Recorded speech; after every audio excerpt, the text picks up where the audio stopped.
یہ کہانی ایک مدرسے میں پڑھنے والے 10-11 سالہ بچے کی ہے جس کی دوستی ایک جنات کے بچے کے ساتھ ہو جاتی ہے۔ اسے کافی دنوں کے بعد اس بات کا پتہ چلا کہ میرا دوست انسان نہیں بلکہ جنات ہے۔ پھر اس نے اپنے جن دوست کے ساتھ کیا کیا، اور اس جن کو جب یہ پتہ چلا کہ میرا یہ دوست اب سمجھ گیا ہے کہ میں انسان نہیں بلکہ جنات ہوں، تو اس جنات کے بچے نے انسانی بچے کے ساتھ کیا کیا، آئیے دیکھتے ہیں۔ ایک 10-11 سالہ بچہ جس کا نام احمد تھا اپنی کہانی کچھ یوں بیان کرتا ہے۔ ہم اپنے دادا جان کی حویلی میں رہا کرتے تھے۔ ہماری دادا جان کی حویلی کافی پرانی اور بہت بڑی تھی۔ ہماری حویلی کے پیچھے ایک بہت پرانی اور بڑی سی مسجد بھی تھی اور ایک چھوٹا سا مدرسہ بھی اس کے قریب تھا۔ اس مسجد میں چونکہ کوئی امام نہیں تھا تو میرے دادا جان اس مسجد میں امامت کیا کرتے تھے اور گاؤں بھر کے بچوں کو جمع کر کے مدرسے میں آپ انہیں قرآن کی تعلیم دیا کرتے تھے۔ ایک دن میں اپنے دادا جان کے ساتھ نماز ادا کرنے کے لیے جب مسجد کے اندر گیا، دادا جان میری انگلی پکڑ کر گھر واپس آ رہے تھے۔ ہم نماز سے فارغ ہو کر جب گھر کی طرف چلے، اچانک دادا جان کو کوئی کام یاد آ گیا۔ دادا جان نے کہا، بیٹا احمد تم تھوڑی دیر یہاں انتظار کرو، میں ابھی آتا ہوں۔ دادا جان نے مجھے مسجد کی سیڑھیوں کے پاس چھوڑا اور خود پلٹ کر واپس مسجد کی طرف چلے گئے۔ میں سیڑھیوں پر بیٹھا دادا جان کے آنے کا انتظار کر رہا تھا۔ احمد بیان کرتا ہے، میں دادا جان کا وہاں بیٹھا انتظار کر رہا تھا کہ کچھ دیر کے بعد میں نے دیکھا کہیں سے 2 نیولے بھاگتے ہوئے آئے اور مسجد کی سیڑھیوں کے قریب آ کر رک گئے۔ احمد اس کے بعد کہتا ہے، ان دونوں نیولوں کو دیکھ کر میں گھبرا گیا۔ میں نے سوچا کہ میں کیا کروں۔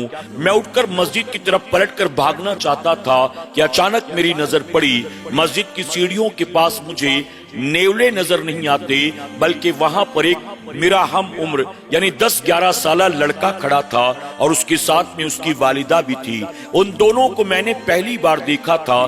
جیسے ہی میری نظر ان پر پڑی میں ٹھہر گیا۔ میں دوبارہ سیڑھیوں سے اترتا ہوا ان کے قریب بڑھا۔ جب میں قریب گیا تو وہ عورت مجھ سے کہنے لگی، بیٹا کیا تم اس مدرسے میں پڑھتے ہو؟ میں نے کہا، جی ہاں اس مدرسے میں میں پڑھتا ہوں۔ اس پر وہ عورت کہتی ہے، میں اپنے بیٹے کو لے کر آئی ہوں تاکہ اس مدرسے میں اس کا داخلہ کرا دوں۔ احمد کہتا ہے کہ ٹھیک ہے، میرے دادا جان ہی اس مدرسے میں بچوں کو پڑھاتے ہیں۔ میں دادا جان سے بات کر کے تمہارے بیٹے کا داخلہ کرا دوں گا۔ تم اپنے بیٹے کو کل صبح بھیج دینا یا تھوڑی دیر انتظار کرو، دادا جان آئیں گے، میں ابھی ملاقات کرا دیتا ہوں۔ وہ عورت کہنے لگی کہ نہیں، میں دادا جان کے آنے تک کا انتظار نہیں کر سکتی، میں ابھی جاتی ہوں۔ میں کل صبح اپنے بیٹے کو بھیج دوں گی، اپنے دادا جان سے بات کر کے اس کا داخلہ کروا دینا۔ احمد کہتا ہے کہ میں نے ان سے وعدہ کر لیا۔ اس کے بعد وہ دونوں ماں بیٹے وہاں سے پلٹ کر جانے لگے۔ میں سیڑھیوں پر کھڑا ان کو جاتا دیکھ رہا تھا۔ احمد کہتا ہے، وہ دونوں چند قدم آگے بڑھتے ہیں اور اس کے بعد اچانک وہ نظروں سے اوجھل ہو جاتے ہیں۔ مجھے کچھ بھی سمجھ میں نہیں آیا آخر وہ آئے کہاں سے اور گئے کہاں، لیکن میں نے اپنے دادا جان سے اس کے بارے میں کچھ بھی نہ بتایا۔ جب دادا جان واپس آئے تو میں نے صرف انہیں اتنا بتایا کہ ایک عورت اپنے بچے کو لے کر آئی تھی اور ہمارے مدرسے میں اس کا داخلہ کرانا چاہتی ہے۔ دادا جان نے کہا، وہ دونوں کہاں گئے؟ احمد نے بتایا کہ میں نے ان سے آپ کے آنے کا انتظار کرنے کے لیے کہا تو انہوں نے کہا کہ ہمیں دیر ہو رہی ہے، ہم انتظار نہیں کر سکتے۔ تو میں نے کہا کہ ٹھیک ہے، آپ اپنے بیٹے کو صبح بھیج دیجئے گا۔ اس وعدے کے ساتھ وہ چلی گئی۔ اب کل وہ بچہ واپس ضرور آئے گا۔ احمد کہتا ہے کہ میں دادا جان کی انگلی پکڑ کر حویلی پر واپس آ گیا۔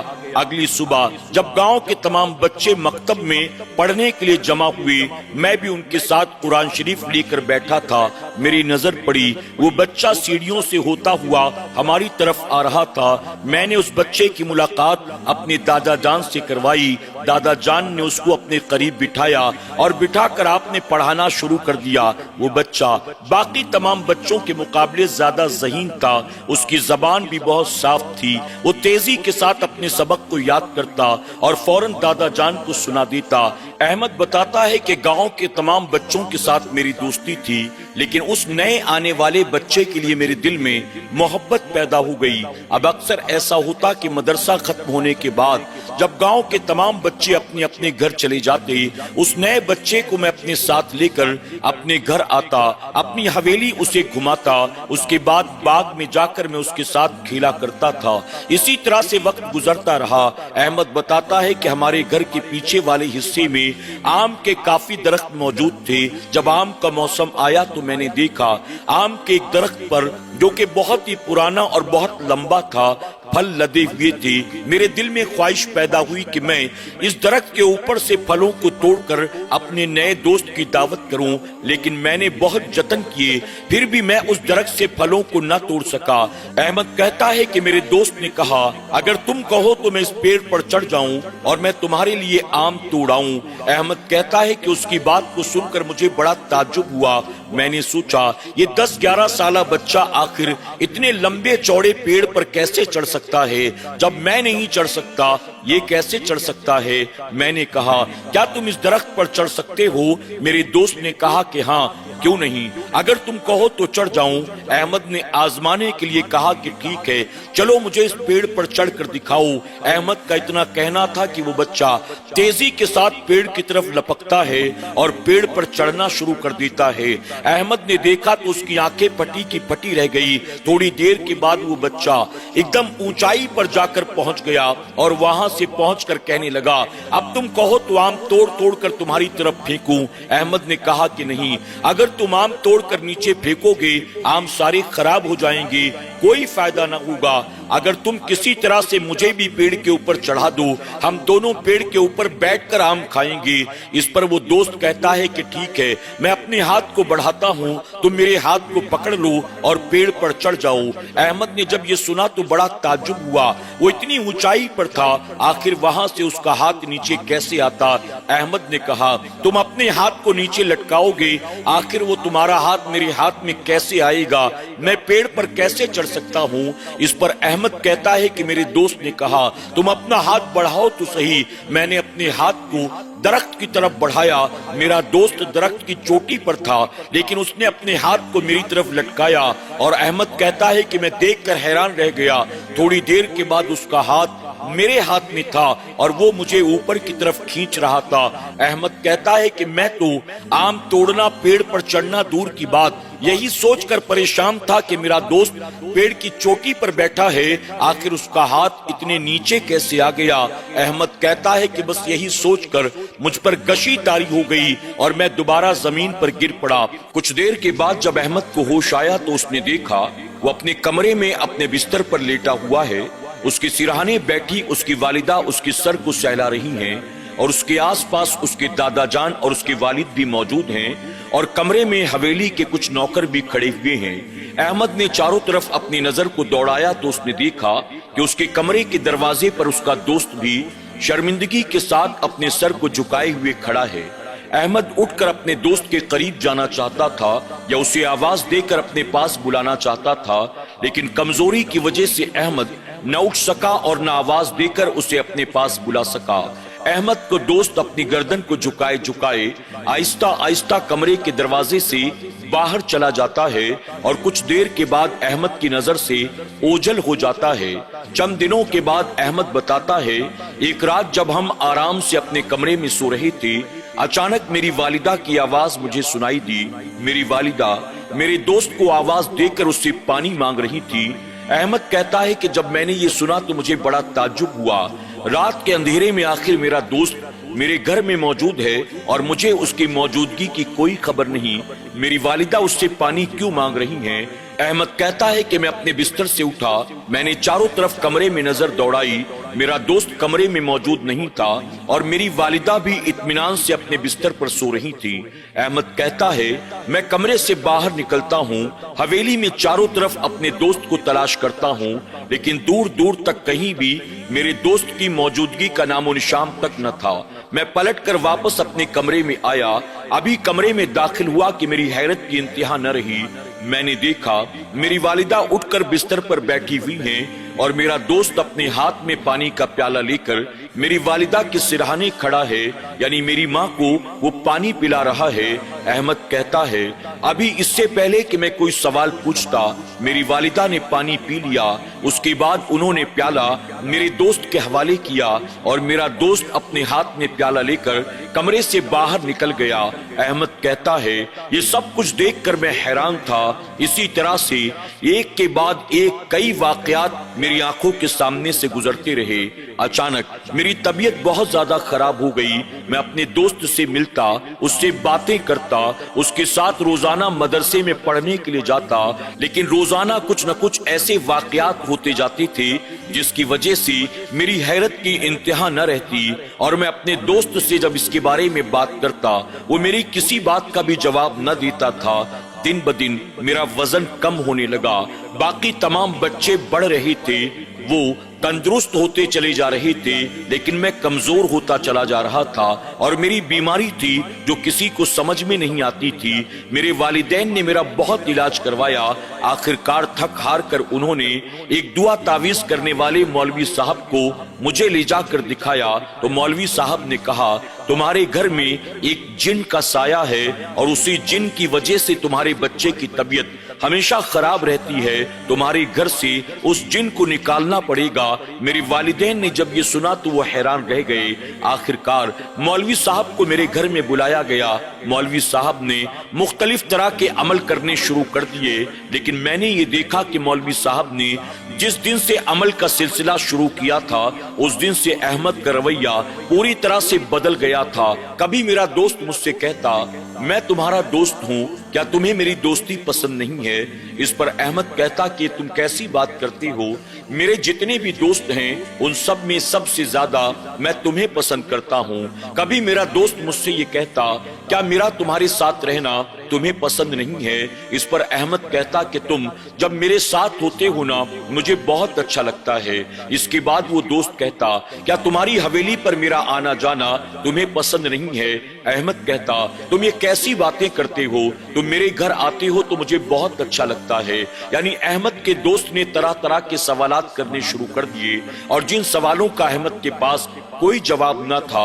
احمد نے دیکھا کہ میرے دوست کا رویہ آہستہ آہستہ بدلتا چلا جا رہا ہے، اور مولوی صاحب اپنے عمل کو تیز کرتے چلے جا رہی ہیں، یہاں تک کہ ایک مرتبہ جب میں اپنے دوست کے ساتھ گھر کے اندر داخل ہوا تو مولوی صاحب گھر کے اندر موجود تھے۔ مولوی صاحب کو دیکھتے ہی میرا دوست الٹے قدم گھر سے باہر نکلنے لگا۔ احمد نے اپنے دوست کو روک کر کہا تم کہاں جا رہے ہو؟ چلو ہم ساتھ میں کھانا کھائیں گے، ڈھیر ساری باتیں کریں گے، آج دن بھر ہم باغ میں کھیلیں گے۔ لیکن اس کے باوجود میرا دوست میری بات کو ماننے اور رکنے کے لیے تیار نہیں تھا۔ احمد کہتا ہے کہ میرا دوست اکثر میرے ساتھ گھر آتا اور کافی گھنٹے میرے ساتھ گزارا کرتا تھا، لیکن آج میں نے اپنے دوست کو روکنے کی بہت کوشش کی لیکن وہ میری بات ماننے کو تیار نہ تھا اور وہ پلٹ کر واپس چلا گیا۔ مولوی صاحب ایک کمرے میں بیٹھے ہوئے عمل کر رہے تھے۔ عمل کرتے کرتے مولوی صاحب نے میرے والدین کو بتایا ابھی تمہارے بیٹے کے ساتھ وہ جن اندر کمرے میں داخل ہوا تھا، لیکن مجھے دیکھ کر واپس پلٹ کر چلا گیا۔ فوراً مجھے جانا ہوگا تاکہ میں اسے پکڑ سکوں۔ اس کے بعد وہ تیزی کے ساتھ اٹھے، حویلی سے باہر نکلے اور یہاں وہاں دوڑتے رہے، لیکن انہیں کچھ بھی ہاتھ نہ لگا۔ آخر کار وہ واپس آئے۔ آنے کے بعد انہوں نے میرے والدین کو بتایا وہ لڑکا جو تمہارے بیٹے کا دوست ہے اور تمہارے گھر میں آتا جاتا ہے وہی انسان نہیں بلکہ جنات کا بچہ ہے، اور اسی بچے کی وجہ سے تمہارے بیٹے کی طبیعت دن بدن خراب ہوتی چلی جا رہی ہے۔ اگر جلد سے جلد اسے یہاں سے نہ بھگایا گیا تو ممکن ہے کہ وہ اپنے ساتھ تمہارے بیٹے کو لے کر چلا جائے، یعنی تمہیں اپنی اولاد سے ہاتھ دھونا پڑے گا۔ جب میرے والدین نے یہ سنا وہ گھبرا جاتے ہیں، میرے دادا جی بھی ڈر جاتے ہیں۔ دادا جی بتاتے ہیں وہ بچہ تو بہت نیک ہے، پڑھنے میں بہت اچھا ہے، بہت ذہین معلوم دیتا ہے، کبھی اس کے کسی عمل سے ہمیں شک بھی نہ ہوا کہ وہ انسان نہیں بلکہ جنات کا بچہ بچہ ہے، لیکن مولوی صاحب اس کے خلاف لوگوں کے کان بھرتے چلے جا رہے تھے۔ احمد کہتا ہے میں اس بات کو ہرگز برداشت نہیں کر سکتا تھا کہ کوئی میرے دوست کو یوں برا بھلا کہے اور میرے دوست کو مجھ سے دور کرنے کی کوشش کرے، لیکن مولوی صاحب نے کہا اگر آپ اپنے بچے کی زندگی چاہتے ہیں تو مجھے اس جن کے بچے کو یا تو قید کرنا پڑے گا یا تو قتل کرنا پڑے گا، سوائے اس کے دوسرا کوئی راستہ نہیں ہے۔ احمد نے جب یہ سنا تو کہتا ہے مجھے بہت تکلیف ہوئی اور مجھ سے برداشت نہ ہوا کہ میرے دوست کے بارے میں کوئی بھلا ایسے کیسے کہہ سکتا ہے۔ احمد مولوی صاحب کے پاس آ کر کہتا ہے مولوی صاحب ضرور آپ کے حساب کتاب میں کچھ گڑبڑ ہو گئی ہوگی، وہ میرا دوست ہے، وہ مجھ سے بہت محبت کرتا ہے، وہ میرے والدین اور دادا جان کی بہت عزت کرتا ہے، آخر وہ ہمارا نقصان کیسے کر سکتا ہے؟ اگر میری طبیعت خراب ہے تو طبیعت خراب ہونے کی وجہ کچھ اور ہو سکتی ہے، میرا دوست نہیں ہو سکتا۔ مولوی صاحب نے کہا بیٹا تم ان جنات کو نہیں جانتے ہو، یہ بہت شاطر ہوتے ہیں، یہ تمہارے ساتھ بہت اچھے سے رہیں گے، یہ تمہیں فائدہ بھی پہنچائیں گے، یہ تم سے دوستی بھی کریں گے، لیکن اگر تمہاری کوئی بات کبھی انہیں بری لگ گئی تو وہ تمہیں بہت بڑا نقصان پہنچا دیں گے، تمہاری زندگی کو تباہ برباد کر دیں گے۔ اس لیے ان لوگوں کے ساتھ نہ دوستی کرنی چاہیے نہ ان کے ساتھ دشمنی کرنی چاہیے۔ بیٹا میں بہت جلد کچھ ایسے عمل شروع کروں گا جس کی وجہ سے ہمیشہ ہمیشہ کے لیے اس سے تم سب کا پیچھا چھوٹ جائے گا۔ احمد کہتا ہے میرے والدین نے مولوی صاحب سے کہا آپ جو کچھ بھی کرنا چاہتے ہیں آپ کریں، ہمارے بیٹے کو کچھ نہیں ہونا چاہیے، ہم اپنے بیٹے کے لیے کچھ بھی کرنے کے لیے تیار ہیں۔ اس کے بعد میرے دادا جان نے مولوی صاحب سے کہا مولوی صاحب ذرا دیکھیں پھر سے آپ کو غلط فہمی تو نہیں ہو گئی نا، وہ بچہ بہت نیک ہے، پڑھائی میں بہت اچھا ہے، بہت ذہین بھی ہے، باقی تمام بچوں سے بالکل جدا ہے۔ اس پر مولوی صاحب نے مسکراتے ہوئے کہا باقی تمام بچوں سے اس لیے جدا ہے کیونکہ وہ انسان کا بچہ نہیں ہے، وہ جنات کا بچہ ہے۔ اب مجھے اجازت دیں، میں کل سے آؤں گا اور اس کے بعد اپنا عمل شروع کروں گا۔ یہ کہہ کر مولوی صاحب اجازت لے کر وہاں سے چلے گئے۔ احمد بتاتا ہے اگلی صبح میں نے انتظار کیا لیکن میرا دوست مدرسے میں نہیں آیا، میں نے اس کو تلاش کرنے کی کوشش کی لیکن پھر بھی دور دور تک کہیں کوئی اس کا نام و نشان نہ تھا، میں پورے دن اس کا انتظار کرتا رہا، وہ نہ آیا۔ اگلے دن بھی مدرسے میں میں نے اس کا انتظار کیا، وہ نہ آیا۔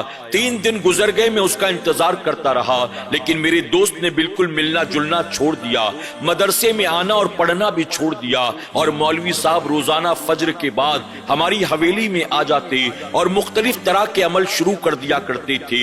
ہر کمرے میں جا کر وہ پڑھائی کرتے تھے، پڑھ پڑھ کر پانی پر دم کرتے اور پانی لے جا کر تمام کمروں میں چھڑکا کرتی تھی۔ اس طرح سے تقریباً 5-6 دن تک مولوی صاحب عمل کرتے رہے اور میرے دوست نے آنا جانا بالکل بند کر دیا۔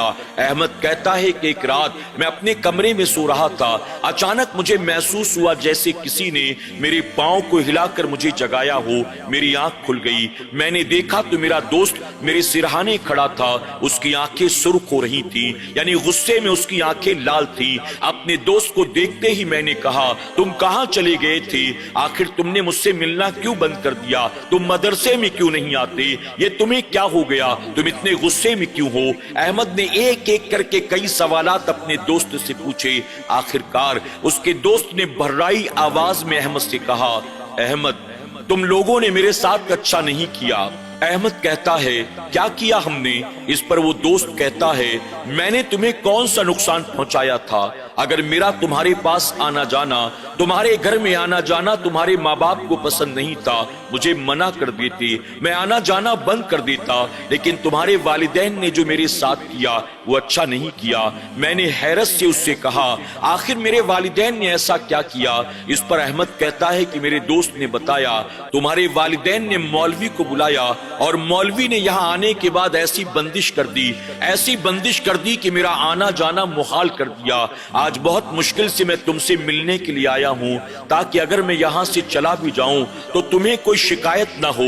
میں نے تمہیں کبھی کوئی نقصان نہیں پہنچایا، میں نے تمہیں ہمیشہ اپنا دوست سمجھا ہے، لیکن تم لوگوں نے مجھے نقصان پہنچانے کی کوشش کی۔ احمد کہتا ہے کہ ابھی میں اس سے بات کر رہا تھا، اچانک میرے کمرے کی لائٹ آن ہو گئی اور میں نے دیکھا کہ میرے کمرے میں میرے والدین، میرے دادا جان اور ساتھ ہی مولوی صاحب موجود تھے۔ مولوی صاحب صاحب کو دیکھتے ہی میرا دوست گھبرا گیا۔ اس سے پہلے کہ وہ وہاں سے بھاگتا، مولوی صاحب نے پڑا ہوا پانی میرے دوست کے اوپر فوراً چھڑک دیا۔ اللہ اکبر۔ احمد کہتا ہے کہ جیسے ہی مولوی صاحب نے میرے دوست پر پڑا ہوا پانی چھڑکا، اس کے تن بدن میں مانو آگ لگ گئی ہو۔ وہ چیخنے چلانے لگا۔ آج سے پہلے میں نے اپنے دوست کا یہ رنگ نہیں دیکھا تھا۔ وہ تو میری ہم عمر تھا، میری طرح اس کی آواز تھی، میری طرح اس کا قد تھا، مجھ سے میری طرح باتیں کیا کرتا تھا، لیکن آج اس کا روپ جو تھا بالکل الگ تھا۔ وہ بہت زور زور سے چیخ رہا تھا، بچا لو بچا لو کہہ رہا تھا۔ اس پر مولوی نے کہا، تجھے یہاں بچانے والا کوئی نہیں ہے۔ اگر تو چاہتا ہے کہ میں تجھے بچا لوں تو وعدہ کر کے آج کے بعد یہاں کبھی نہیں آئے گا۔ اس نے کہا، ٹھیک ہے، مجھے جانے دو، آئندہ میں کبھی نہیں آؤں گا۔ اس کے بعد مولوی نے کہا، میں تجھے بوتل میں بند کر دوں یا تجھے آگ لگا دوں یا تو چپ چاپ چلا جائے گا؟ میرے دوست نے کہا، نہیں، نہ مجھے قید کرو نہ مجھے جلاؤ، میں یہاں سے جانے کے لیے تیار ہوں۔ اس نے کہا، ٹھیک ہے، اب تو چپ چاپ یہاں سے چلا جا، ہم کمرے کا دروازہ کھول دیتے ہیں، آئندہ پلٹ کر کبھی واپس مت آنا۔ اس کے بعد احمد کہتا ہے، یہ سب کچھ میں اپنی آنکھوں سے دیکھ رہا تھا، مجھے کچھ بھی سمجھ میں نہیں آ رہا تھا، یہاں تک کہ مجھ پر غشی طاری ہو گئی، اور جب میری آنکھ کھلی تو صبح ہو چکی تھی۔ میرے والدین مجھے ڈاکٹر کے وہاں لے جانے کے لیے تیار ہو رہے تھے۔ مجھے اسپتال لے جایا گیا، چند روز میں اسپتال میں بھرتی رہا۔ اس کے بعد میں واپس آیا۔ آنے کے بعد میرا پڑھائی سے دل اٹھ چکا تھا، حویلی سے دل اٹھ چکا تھا، میرے اپنے کمرے میں میرا دل نہیں لگتا تھا۔ اپنی آنکھوں سے میں نے جو کچھ وہاں دیکھا تھا، اس کے بعد پھر میں کبھی نہ اس حویلی نہ اس کمرے میں رہنا چاہتا تھا۔ مجھے ایسا لگ رہا تھا جیسے میرے والدین نے میرے دوست کے ساتھ اچھا نہیں کیا۔ آخر کار وقت گزرتا چلا گیا، میری پڑھائی مکمل ہو چکی تھی، میرے دادا جان کا انتقال ہو چکا تھا۔ اب میرے والدین بضد تھے کہ وہ میرا نکاح کرا دیں۔ اپنے والدین کی رضا کے لیے میں نکاح کرنے کے لیے تیار ہو گیا۔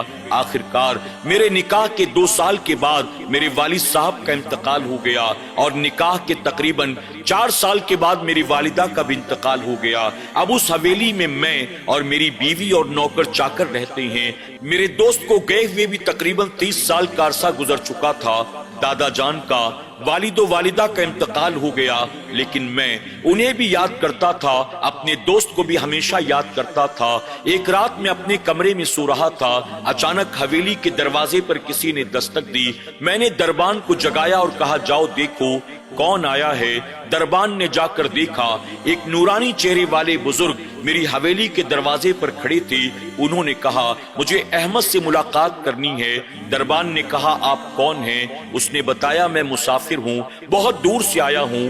احمد میرے دوست ہیں، وہ مجھے پہچانتے ہیں۔ احمد کہتا ہے کہ جب دربان نے آ کر پوری باتیں مجھے بتائی تو مجھے بڑا تعجب ہوا، آخر اتنی رات کو کون سا میرا دوست مجھ سے ملاقات کرنے آیا ہوگا۔ میں اپنے کمرے سے باہر نکلا، حویلی کے مین گیٹ پر میں نے آ کر دیکھا، ایک نورانی چہرے والے بزرگ دروازے پر کھڑے تھے۔ انہیں میں نے دیکھا، انہوں نے مجھے سلام کیا، میں نے سلام کا جواب دیا، لیکن میں انہیں پہچان نہ سکا۔ انہوں نے کہا، احمد مجھے پہچانا؟ میں نے کہا، معاف کرنا، میں نے آپ کو نہیں پہچانا۔ تو اس آنے والے نے کہا، 30 سال پہلے میں اسی حویلی سے گیا تھا اور 30 سال کے بعد پھر واپس آیا ہوں۔ احمد کہتا ہے، مجھے اس کی بات پر بڑا تعجب ہوا۔ میں سوچنے لگا کہ 30 سال پہلے وہ کون سا دوست تھا جو یہاں سے گیا تھا۔ میں نے کچھ دیر غور کیا تو مجھے فوراً یاد آ گیا، 30 سال پہلے تو میرا وہ دوست گیا تھا جو انسان نہیں بلکہ جنات تھا۔ میں نے کہا، اچھا تو تم وہ ہو؟ اس نے کہا، ہاں میں وہی ہوں، اگر تمہاری اجازت ہو تو اندر آؤں، نہ ہو تو واپس چلا جاؤں۔ احمد کہتا ہے کہ اتنا سننا تھا۔ میں نے فوراً آگے بڑھ کر اس کو اپنے سینے سے لگایا اور لگانے کے بعد کہا، تم نے آنے میں بہت دیر کر دی، آخر اتنا وقت کیوں لگ گیا؟ اس پر وہ کہتا ہے، احمد میں کیسے آتا، میں تو آنا چاہتا تھا، لیکن تمہارے والدین گھر میں موجود تھے، تمہارے دادا جان گھر میں موجود تھے، اگر میں آ جاتا تو شاید وہ مجھے نہ آنے دیتی، اسی وجہ سے میں نہیں آتا تھا۔ احمد نے کہا، کوئی دن ایسا نہیں گزرا جب میں نے تمہیں یاد نہ کیا ہو۔ اس پر وہ آنے والا دوست کہتا ہے، تم تو مجھے یاد کرتے تھے، لیکن کوئی دن ایسا نہیں گزرا جب میں تمہیں چھپ چھپ کر دیکھا نہیں کرتا تھا۔ احمد